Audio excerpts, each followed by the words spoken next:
Question 1. Have formaldehyde levels been found to be unsafe in nail salons? Actually, formaldehyde is not a problem in nail salons and never has been. The so-called Risk of Formaldehyde in Nail Polish campaign was designed to mislead consumers, not to inform them. Here's why I say this. A multi-year, independent scientific study was performed under the guidance of the California State Attorney General, with the goal of measuring formaldehyde levels in salons. Many sizes and types of salons were tested both in Northern and Southern California, and during the winter and summer, which is why it took more than a year to complete the study. The study demonstrated conclusively that formaldehyde levels in salons are no different than what would be expected in other common workplaces where nail products were not in use.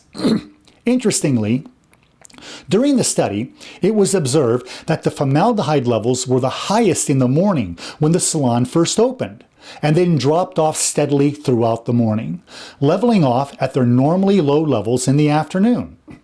Why? Well, when the salon was closed up for the night, traces of formaldehyde can build up as they normally do in closed spaces like this. Traces slowly escape from carpet glue and building materials such as plywood. Well, when the salon is open and the air begins to circulate, the formaldehyde levels drop back down to normal levels. Even so, both levels were considered safe, the levels at nighttime as well as the levels during the day. When the study was concluded and the final report issued, the California government authorities ruled that based on the extensive salon data, that any level of formaldehyde in salon from nail polish, treatments, hardeners, etc. were so low that no consumer warnings are required under Proposition 65. In other words, nail polish does not release formaldehyde gas into the air to create any health risk whatsoever when it's considered under the most stringent regulation in the world. That's because nail polish has never contained formaldehyde gas as an ingredient. Fear-based advocacy groups have tricked consumers into thinking that it does. But it's just a big deception, intended to frighten your family, friends, and customers in order to get them to donate money. Any gases in nail polish could only exist in very tiny traces as dissolved in solvent solutions. For instance, 0.0001% or 10,000ths of a percent. Also, many confuse a hard polymer resin called tosylamide formaldehyde resin, thinking this solid polymer is the same as formaldehyde gas when they're not even close to each other. This resin can be a source of the traces of formaldehyde dissolved in the solution, but these are very safe levels that would never cause any harm.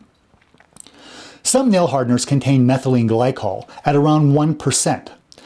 In the past, manufacturers were required to call this ingredient by the incorrect name formaldehyde, rather than its correct name methylene glycol.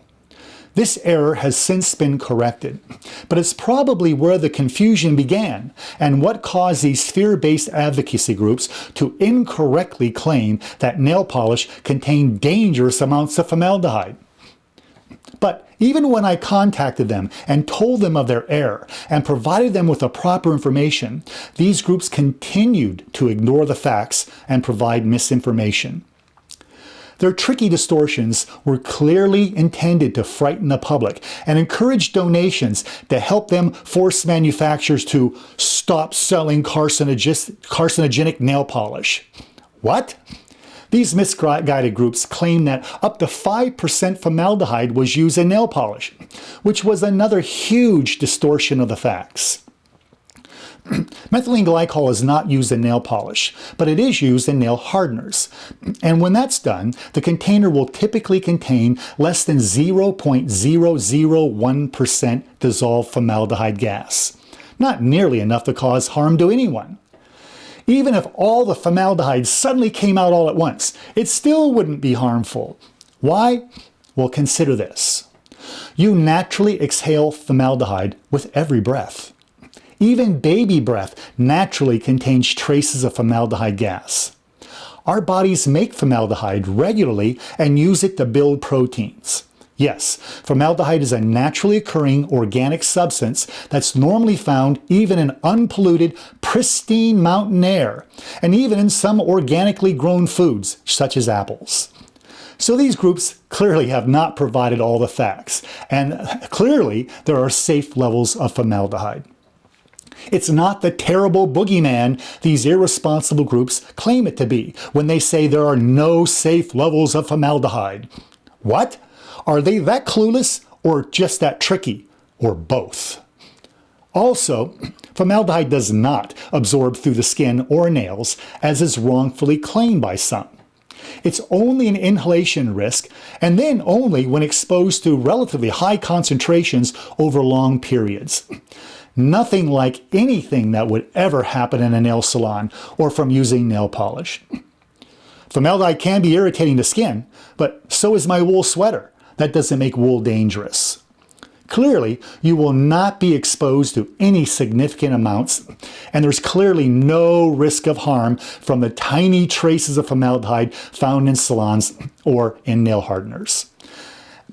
As an example of someone who really should be concerned and who would regularly monitor their breathing air to ensure that they're not overexposed would be a factory worker where formaldehyde is produced, or where it's used in production of other substances, not nail salons, or from using nail polish, as has been falsely claimed.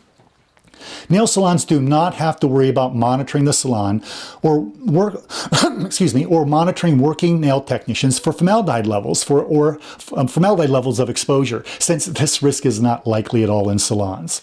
So in short, don't believe these anti-cosmetic fear groups. They make a lot of money scaring people and duping the media. Don't buy into their paranoid and misleading information. Formaldehyde is not a risk in nail polish and never has been. Nail polish is safe and has been safe for more than 80 years. I've talked about this in previous episodes. If you use the search box on the Face-to-Face website, you can enter a keyword such as formaldehyde, and every episode where I've talked about formaldehyde will be listed with a description of that episode. Try it. I think you'll find the search tool to be very useful.